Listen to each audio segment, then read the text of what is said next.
Talent ए mini college में बेटा एक बार आपका फिर से स्वागत है। आज बेटा हम बैंकिंग वाले चैप्टर की पार्ट 4 वीडियो लेकर आए और इसके अंदर आप ध्यान से अपनी कॉपी और पेंसिल को लेकर बैठ जाइए। बच्चों, हमारी बैंकिंग वाले चैप्टर की part 1, part 2, part 3 video play list में जाके आप देख सकते हैं। हम इस चैप्टर की कंप्लीट वीडियो तैयार कर रहे हैं, तो अब बिना देरी के हम इसको स्टार्ट करते हैं। सबसे इंपॉर्टेंट क्वेश्चन बेटा बैंकिंग वाले चैप्टर का है, जो मैंने बोर्ड पे लिख दिया है विद आंसर। क्वेश्चन बेटा क्या है, पहले क्वेश्चन को पढ़ लेते हैं। आप इतने बेटा कॉपी और पेंसिल निकाल लीजिए। व्यापारिक, जिसे बेटा हम वाणिज्यिक बैंक भी कहते हैं। बैंक किसे कहते हैं? व्यापारिक बैंक और वाणिज्यिक बैंक। बेटा व्यापारिक बैंक का दूसरा नाम वाणिज्यिक बैंक है।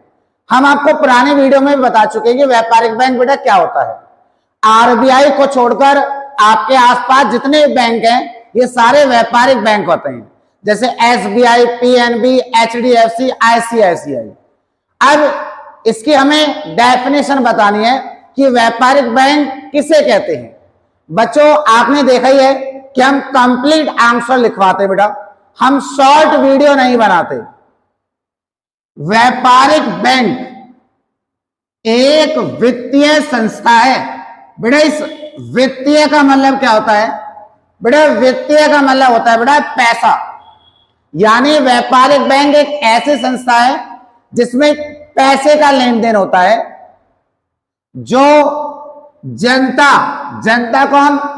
जो बैंक में पैसा जमा करने जाती है, हम सब जनता की राशि को स्वीकार व्यापारिक बैंक क्या करेगा? जब आप अपना पैसा व्यापारिक बैंक में जमा करने जाएंगे तो व्यापारिक बैंक हमारे पैसे को स्वीकार करेगा, यानी कि वह बनाए गए अकाउंटों में जमा करेगा तथा उनको मतलब यानी बेटा जनता को ऋण प्रदान करता है। ऋण प्रदान करता है और व्यापारिक बैंक जनता को ऋण देते हैं। यानी बेटा इस डेफिनेशन में दो बातों पर विशेष ध्यान दिया गया है। व्यापारिक बैंक वह होते हैं जो बेटा पब्लिक की राशि को जमा करते हैं और अगर पब्लिक उधार मांगने जाती है तो उनको वह ऋण देते हैं। व्यापारिक बैंक को देश की इकोनॉमी से कोई मतलब नहीं होता। व्यापारिक बैंक का मुख्य उद्देश्य केवल और केवल पैसा यानी लाभ कमाना होता है। इसका मुख्य उद्देश्य लाभ अर्जित का मतलब होता है प्राप्त करना होता है। अर्जित करना यानी प्राप्त करना होता है। बच्चों याद रखें, जो व्यापारिक बैंक होते हैं, जब आप इनमें अपना पैसा जमा करने जाते हो तो ये आपके पैसे को स्वीकार कर लेते हैं और उसी पैसे को यह किसी अन्य व्यक्ति को उधार दे देते हैं। अगर आप अपना पैसा जमा करोगे तो आपको यह कम ब्याज देंगे और जब कोई व्यक्ति पैसा लेने आएगा तो यह उसी पैसे को दे देते हैं और उनसे ज्यादा ब्याज लेते हैं। बच्चों, अब आता है एक और मोस्ट इंपोर्टेंट क्वेश्चन आपके सीबीएसई एग्जाम के लिए। क्वेश्चन मैंने बोर्ड पे लिखा है, व्यापारिक बैंक और केंद्रीय बैंक के बीच अंतर स्पष्ट कीजिए।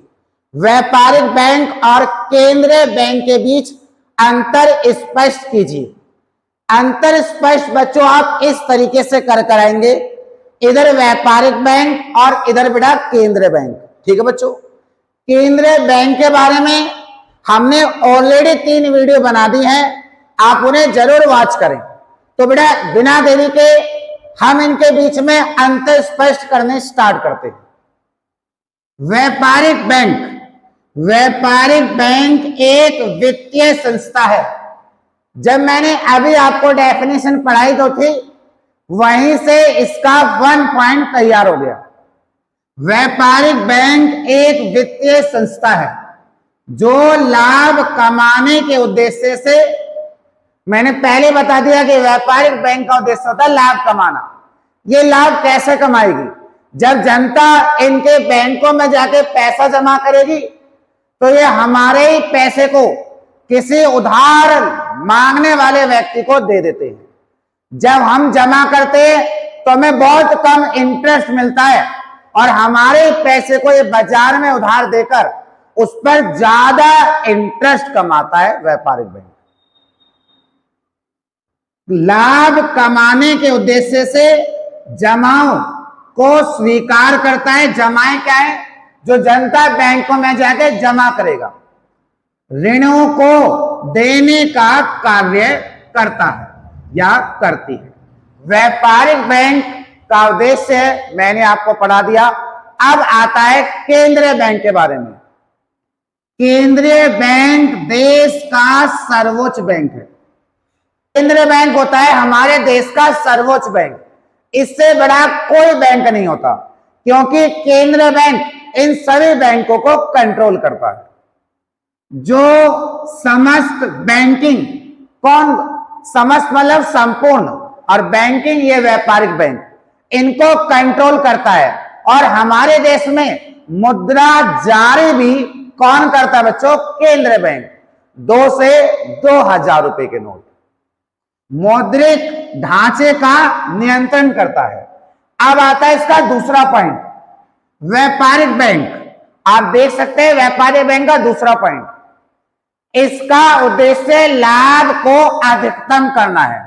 व्यापारिक बैंक हमारे देश में सिर्फ लाभ के लिए बैठे हैं, जबकि जो केंद्रीय बैंक है उसका उद्देश्य लाभ कमाना नहीं होता, वह हमारे देश की अर्थव्यवस्था को संतुलित बनाए रखने पर काम करती है। उसका मोटिव होता है कि देश में कभी महंगाई ना आए और कीमत हमेशा बैलेंस रहे। इसका उद्देश्य देश की अर्थव्यवस्था में कीमत स्थिरता, मतलब कीमत को स्थिर बनाए रखना और संतुलन बनाए रखना होता है, क्योंकि देश की इकोनॉमी को बैलेंस करना। बच्चों, हम आपको इन दोनों के बीच में अंतर स्पष्ट करा रहे हैं और हम आपको 6 पॉइंट कराएंगे। हम शॉर्टकट में बिलीव नहीं करते, हमें आपको नंबर दिलवाने हैं। बच्चों, अब आता है हमारा तीसरा अंतर स्पष्ट, यानी थर्ड। व्यापारिक बैंक साधारण जनता, यानी कि जिसमें पब्लिक आती है, मैं, आप, हम सब, और इसमें प्राइवेट कंपनियां भी आती हैं, को ऋण प्रदान करता है। व्यापारिक बैंक यानी जनता या किसी प्राइवेट कंपनी को ऋण प्रदान करता है, जबकि केंद्रीय बैंक सरकार को भी ऋण दे सकता है और केंद्रीय बैंक इन व्यापारिक बैंकों को भी ऋण दे सकता है। केंद्रीय बैंक सरकार और व्यापारिक बैंकों को ऋण प्रदान करता है। अब आते बेटा हम चौथे अंतर स्पष्ट। व्यापारिक बैंक मुद्रा जारी करता बैंक नहीं है, यानी कि व्यापारिक बैंक सिक्के, नोट यानी किसी भी प्रकार की मुद्रा को छापता नहीं है, जबकि केंद्रीय बैंक, पहले हम बता चुके हैं, केंद्रीय बैंक 2 रुपए से 2000 रुपए तक की मुद्रा को छापता है। केंद्रीय बैंक मुद्रा जारी करता बैंक है। अब आता है बेटा इसका 5वां अंतर स्पष्ट। यह जनता से प्रत्यक्ष रूप से लेन देन करता है, मतलब कि हमारा जो कनेक्शन है, सामान्य जनता का जो कनेक्शन है, वह इन बैंकों के साथ होता है, व्यापारिक बैंकों के साथ। हमारा कनेक्शन कभी केंद्रीय बैंक के साथ नहीं होता। अगर हमें खाता खुलवाना है तो हम इन बैंकों के पास जाएंगे, और अगर हमें उधार की आवश्यकता है तो भी हम इन बैंकों के पास जाएंगे। हमें केंद्रीय बैंक से कोई मतलब नहीं है। यह जनता से प्रत्यक्ष रूप से लेन देन नहीं करता है, मतलब कि केंद्रीय बैंक का जनता के साथ कोई। बच्चों, अब आता है हमारा नंबर 6 अंतर स्पष्ट। देश में बहुत संख्या में व्यापारिक बैंक होते हैं। बेटा, पूरे भारत में अनगिनत व्यापारिक बैंक है।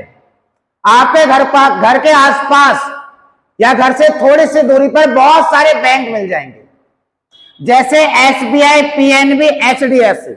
मतलब इतने सारे बैंक हैं कि अगर हम बोर्ड पे लिखने लगे तो बोर्ड भी छोटा पड़ जाएगा। जबकि बेटा देश में केवल एक ही केंद्रीय बैंक होता है, पर देश में केंद्रीय बैंक एक होता है। पर हम यहाँ पर आपको एक अच्छी जानकारी देते हैं, पर इसकी जो ब्रांचेज है ना बेटा वो 4 जगह, नई दिल्ली, मुंबई, चेन्नई और कलकत्ता।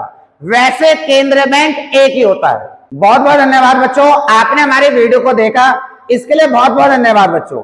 आप मेरी वीडियो को बेटा लाइक जरूर किया करें, कमेंट किया करें बच्चों, और जिन्होंने चैनल सब्सक्राइब नहीं करा है वो सब्सक्राइब करो और बेल आइकॉन यानी नोटिफिकेशन जरूर ऑन करो, ताकि जैसे हमारी वीडियो आए तो आप पर नोटिफिकेशन पहुंच जाए। बच्चों आप हमें बहुत प्यार दे रहे हैं, उसके लिए बहुत बहुत धन्यवाद। मैं शब्दों में बयान नहीं कर सकता इस प्यार को बेटा। बच्चों ऐसे आप मेरे को सपोर्ट करते रहे। मुझे ऑलरेडी बैंकिंग वाले चैप्टर के 3 वीडियो पहले बन चुकी हैं, प्ले लिस्ट में जाकर आप कंप्लीट वीडियो देख सकते हैं। बहुत बहुत धन्यवाद बच्चों।